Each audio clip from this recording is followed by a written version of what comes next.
Hello everyone, welcome to ಗೃಹ ಪಾಕ. ಇವತ್ತಿನ ನಮ್ಮ ರೆಸಿಪಿ ಬೀಟ್ರೂಟ್ ಪಲ್ಯ. ಬೀಟ್ರೂಟ್ ಪಲ್ಯನ ತುಂಬ ವೆರೈಟಿನಲ್ಲಿ ಮಾಡ್ತಾರೆ, ಬಟ್ ಈ ರೀತಿನೂ ಒಂದ್ಸರಿ ಟ್ರೈ ಮಾಡಿ ನೋಡಿ, ತುಂಬಾ ರುಚಿಯಾಗಿರುತ್ತೆ. ಬನ್ನಿ ಮಾಡೋದು ಹೇಗೆ, ಅದಕ್ಕೆ ಏನೇನು ಸಾಮಗ್ರಿಗಳು ಬೇಕಂತ ತಿಳ್ಕೊಳ್ಳೋಣ. ನಾನಿಲ್ಲಿ ಒಂದು 1/4 kg ಬೀಟ್ರೂಟನ್ನು ಈ ರೀತಿ ಸಣ್ಣದಾಗಿ ಹೆಚ್ಚಿಟ್ಕೊಂಡಿದ್ದೀನಿ.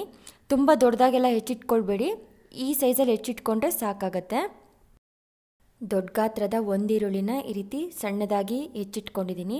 ಒಂದು 3 ಟೇಬಲ್ ಸ್ಪೂನಷ್ಟು ಹಸಿ ತೆಂಗಿನ ತುರಿ, 1 ಟೀ ಸ್ಪೂನಷ್ಟು ರೆಡ್ ಚಿಲ್ಲಿ ಪೌಡರ್, ಹಾಗೆ ಒಂದು ಅರ್ಧ ಟೀ ಸ್ಪೂನಷ್ಟು ಟರ್ಮರಿಕ್ ಪೌಡರ್, ಒಂದು 3 ಟೇಬಲ್ ಸ್ಪೂನಷ್ಟು ಕೊತ್ತಂಬರಿ ಸೊಪ್ಪು, ಹಾಗೆ ಒಂದು ಅರ್ಧ ಇಂಚಷ್ಟು ಶುಂಠಿನ ಈ ರೀತಿ ತುರಿದಿಟ್ಕೊಂಡಿದ್ದೀನಿ. 1-2 ಹಸಿಮೆಣಸಿನ್ಕಾಯಿ ಕೂಡ ಹೆಚ್ಚಿಟ್ಕೊಂಡಿದ್ದೀನಿ. ಹಸಿಮೆಣಸಿನ್ಕಾಯಿ ಮತ್ತು ರೆಡ್ ಚಿಲ್ಲಿ ಪೌಡರ್ನ ನಿಮ್ಮ ಖಾರಕ್ಕೆ ತಕ್ಕಂತೆ ನೀವು ಹಾಕ್ಕೊಳ್ಳಿ. ಅರ್ಧ ಟೀ ಸ್ಪೂನಷ್ಟು ಜೀರಿಗೆ ಪೌಡರ್, ಅರ್ಧ ಟೀ ಸ್ಪೂನಷ್ಟು ಸಾಸಿವೆ, ಹಾಗೆ ರುಚಿಗೆ ತಕ್ಕಷ್ಟು ಉಪ್ಪು, 1-2 ಟೇಬಲ್ ಸ್ಪೂನಷ್ಟು ಎಣ್ಣೆ.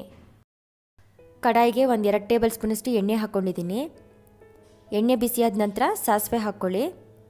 ಸಾಸಿವೆ ಸಿಡಿದ ನಂತರ ತುರಿದಿಟ್ಕೊಂಡಂಥ ಶುಂಠಿನ ಹಾಕ್ಕೊಂಡು ಎಣ್ಣೆಯಲ್ಲಿ ಈ ರೀತಿ ಫ್ರೈ ಮಾಡ್ಕೊಳ್ಳಿ. ಸೊ ಇವಾಗ ಇದಕ್ಕೆ ಸಣ್ಣದಾಗಿ ಕಟ್ ಮಾಡಿ ಇಟ್ಕೊಂಡಂಥ ಹಸಿಮೆಣಸಿನ್ಕಾಯಿ ಹಾಗೆ ಈರುಳ್ಳಿನೂ ಹಾಕ್ಕೊಂಡು ಈರುಳ್ಳಿ ಸ್ವಲ್ಪ ಸಾಫ್ಟ್ ಆಗೋವರೆಗೆ ಫ್ರೈ ಮಾಡ್ಕೊಳ್ಬೇಕು. ಈರುಳ್ಳಿ ಸ್ವಲ್ಪ ಮೆತ್ತಗಾದ ನಂತರ ಹೆಚ್ಚಿಟ್ಕೊಂಡಂಥ ಬೀಟ್ರೂಟು ಹಾಗೆ ರುಚಿಗೆ ತಕ್ಕಷ್ಟು ಉಪ್ಪು ಹಾಕಿ ಈ ಎಣ್ಣೆನಲ್ಲೇ ಒಂದು 30 ಸೆಕೆಂಡ್ಸ್ ಫ್ರೈ ಮಾಡ್ಕೊಳ್ಳಿ. ಈ ರೀತಿ ಬಾಡಿಸ್ಕೊಂಡ ನಂತರ ಇದಕ್ಕೆ 1 ಕಪ್ನಷ್ಟು ನೀರು ಹಾಕಿ ಇದನ್ನ ಈ ರೀತಿ ಚೆನ್ನಾಗಿ ಮಿಕ್ಸ್ ಮಾಡಿಬಿಟ್ಟು ಇದನ್ನು ಒಂದು 8ರಿಂದ 10 ನಿಮಿಷದವರೆಗೆ, ಅಂದರೆ ಬೀಟ್ರೂಟೆಲ್ಲ ಚೆನ್ನಾಗಿ ಬೇಯೋವರೆಗೆ ನೀವು ಬೇಯಿಸ್ಕೊಳ್ಬೇಕು. ಇದನ್ನು ಬೇಯಿಸ್ಕೊಳ್ಬೇಕಾದ್ರೆ ಮಧ್ಯದಲ್ಲಿ ಇನ್ನೊಂದು ಸ್ವಲ್ಪ ನೀರು ಬೇಕಿದ್ರೂ ನೀವು ಹಾಕಿ ಚೆನ್ನಾಗಿ ಬೇಯಿಸ್ಕೊಳ್ಳಿ. ಇವಾಗ 10 ನಿಮಿಷ ಆಗಿದೆ, ಬೀಟ್ರೂಟ್ ಕೂಡ ಚೆನ್ನಾಗಿ ಬೆಂದಿದೆ. ಇದೇ ಥರನೇ ಬೇಯಿಸ್ಕೊಳ್ಬೇಕು.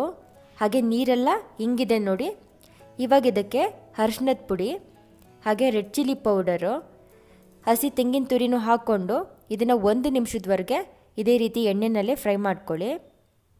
ಈ ಟೈಮ್ನಲ್ಲೇ ಒಂದು ಅರ್ಧ ಟೀ ಸ್ಪೂನಷ್ಟು ಜೀರಿಗೆ ಪೌಡರ್ನು ಕೂಡ ಹಾಕ್ಕೊಂಡು ಚೆನ್ನಾಗಿ ಎಣ್ಣೆ ಬಿಟ್ಕೊಳ್ಳೋವರೆಗೆ ಫ್ರೈ ಮಾಡ್ಕೊಳ್ಬೇಕು. ಇವಾಗ 1 ನಿಮಿಷ ಆಗಿದೆ ನೋಡಿ, ನಿಮಗೆ ಕಾಣಿಸ್ತಿರ್ಬೋದು ಲೈಟಾಗೆ ಎಣ್ಣೆ ಬಿಟ್ಕೊಳ್ತಿದೆ. ಸೊ ಈ ಟೈಮ್ನಲ್ಲಿ ನಾನು ಕೊತ್ತಂಬರಿ ಸೊಪ್ಪು ಹಾಕ್ಬಿಟ್ಟು ಈ ರೀತಿ ಮಿಕ್ಸ್ ಮಾಡ್ತಿದ್ದೀನಿ.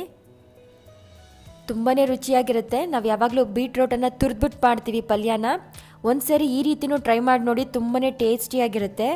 ಸೊ ನೋಡಿದ್ರಲ್ಲ, ಡಿಫ್ರೆಂಟಾಗಿ ಬೀಟ್ರೂಟ್ ಪಲ್ಯನ ಹೇಗೆ ಮಾಡೋದಂತ. ನೀವು ಕೂಡ ಮನೇಲಿ ಟ್ರೈ ಮಾಡಿ ನೋಡಿ, ಹೇಗೆ ಬಂತಂತ ಕಮೆಂಟ್ ಮಾಡಿ.